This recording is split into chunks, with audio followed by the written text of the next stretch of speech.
tasks. Okay, that sounds great. Now, tell me about a time when you had to go above and beyond your call of duty, and how exactly did you handle the situation? Sure.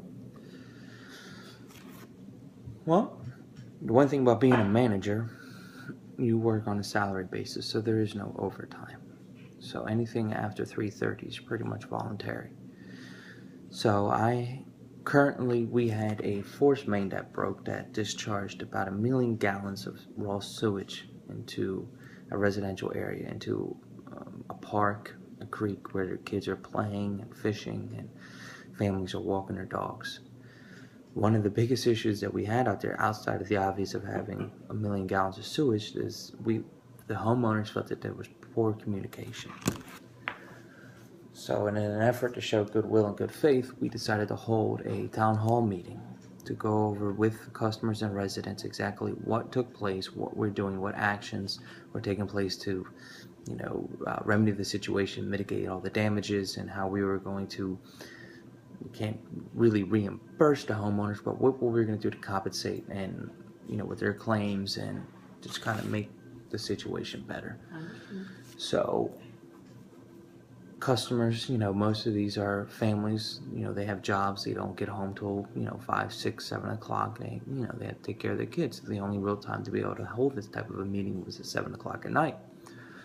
So I decided to go ahead and get a group of other representatives that were pertinent to the situation and facilitate a town hall meeting so we can go over everything I just told you earlier and really just show the customers that Wssc is really trying to, again, remedy the situation, that we've put them as top priority. We're going to do everything in our power to handle this situation and ensure that something like this would not happen again. And again, we just wanted to really communicate that to the residents and the community as a whole. So I felt that really was going above and beyond the call of duty, because quite honestly, we didn't really have to do that. It wasn't required, it wasn't really even recommended. It just was us being proactive. Okay. Um, can you tell me about a time when you worked effectively under pressure? Sure, I do it every day, but effectively under pressure. Well, if you were to meet my boss, you would see that's, again, a daily task. I want to use the force main again. This was a catastrophic event. This, again, was a 20-inch force main that burst 3 times in a matter of a couple days. And it's right behind a bunch of homes, and sewage was going everywhere. So we had I had to get my guys in place so we could CCTV this line, so we get to try to identify any other areas where it could burst. But we had the pressure of pretty much residents standing over our shoulders. I had the EPA standing over my shoulder, the MDE, which both those are the Environmental Protection Agency and the Maryland Department of Environment. Not only that, we had the news media out there as well. So I had to make sure that everything was put in place, that we got this taken care of, that we were on point and direct with how we were going to identify, and had a plan of action, execute off that plan of action. Plus we had to deal with containment issues as far as how we were going to contain the sewage, that way it wouldn't disperse into any other waterways, and just be able to do that with pretty much everybody looking over your shoulder. And on top of that, we had to make sure that we looked professional, and I had to make sure that my crews were working safely and effectively. And it was a very stressful situation. I would say it was probably about 16 hours of just nothing but pressure and stress. But at the end of the day, we got the job done. We were able to get the water shut off and get the pipes repaired and identify 3 future other spots, which eventually led to us expediting about 2,000 feet of pipe to be repaired on an emergency contract. But again, that's just the nature of the job. Pressure is pressure, and it's never going to change. Very well.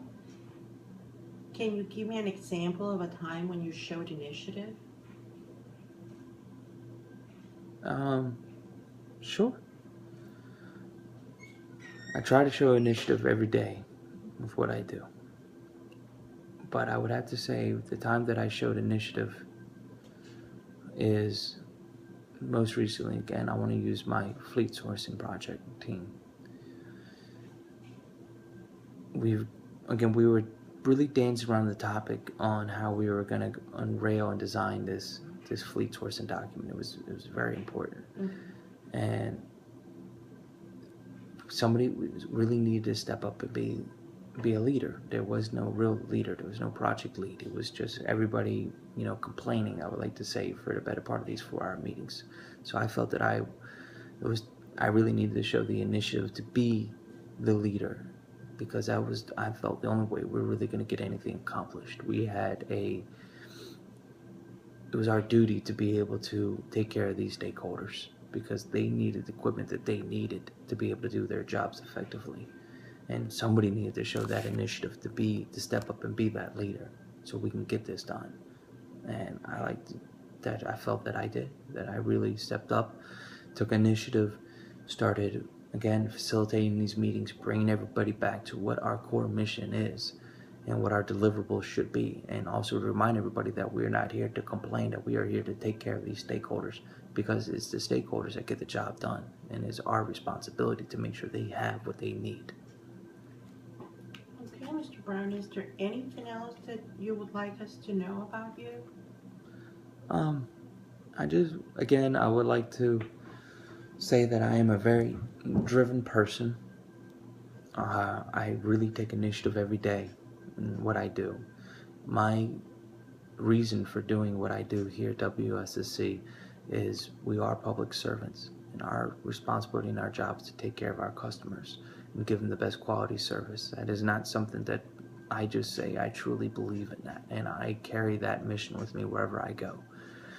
I am a very ambitious person. I work very effectively under pressure. I do it every day. I actually feel that I focus better when I'm under pressure. I have no issues talking with the media. I'm a very, I have very good communication skills. I can talk to anybody. I can talk about any situation. I really try to listen to people, listen to their problems, and come up with the best solution. I'm not the type of person that's going to come to you with a million problems. I'll come to you with a million problems, but I'll have a solution for every single one of them. When I say I'm going to do something, I'm going to get it done. I don't sit on projects. I make sure that they're done on time, under budget, whatever is needed to make sure we have what we need to get these projects done. I take care of my men on a daily basis. I make sure we work safe, effectively, that we have the equipment that is needed to go out there and do what we have to do. And I really feel that I would make a great fit for this position, because all the attributes I just said about myself, I feel that is what is needed to be a good manager, and especially running a depot as this maintenance manager requires. I feel that you need to have good budgeting skills, communication skills, leadership skills, and management skills as a whole. And I'm telling you, I feel and I believe that I have all these attributes to be the best possible manager. And if I don't currently have them now, I will work every day to make sure that I do. Because for me, be the best, that's the only option.